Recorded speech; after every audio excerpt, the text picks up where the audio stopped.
முதல் வாசகம். கிறிஸ்துவின் சிலுவை பிற இனத்தாருக்கு மடமையாகவும் அழைக்கப்பட்டவர்களுக்கு கடவுளின் வல்லமையும் ஞானமுமாக உள்ளது.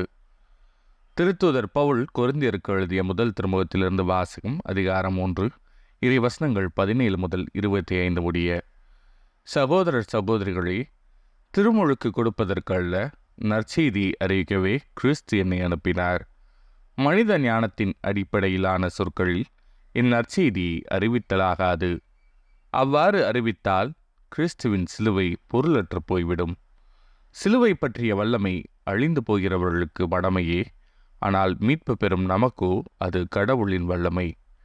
ஏனெனில் ஞானிகளின் ஞானத்தை அழிப்பேன், அறிஞர்களின் அறிவை வெறுமையாக்குவேன் என்று மறைநூலில் எழுதியுள்ளது.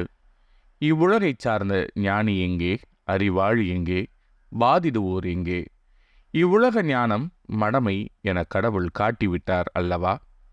கடவுளுடைய ஞானத்தால் அவரை அறிந்து கொள்ள முடியும். ஆனால் உலகினர் தம் ஞானத்தால் கடவுளை அறிந்து கொள்ளவில்லை. எனவே மடமை என்று கருதப்பட்ட நற்செய்தியை பறைசாற்றியதன் வழியாக நம்பிக்கை கொண்டோரை மீட்க கடவுள் திருவுளம் கொண்டார்.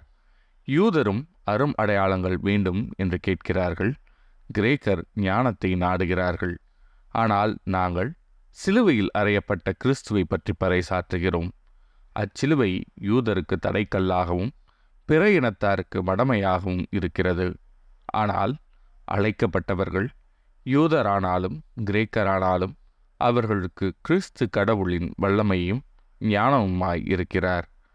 ஏனெனில் மனித ஞானத்தை விட கடவுளின் மடமை ஞானம் மிக்கது, மனித வலிமையை விட அவருடைய வலுவின்மை வலிமை மிக்கது. இது ஆண்டவரின் அருள்வாக்கு. இறைவா, உமக்கு நன்றி. பதிலுரை.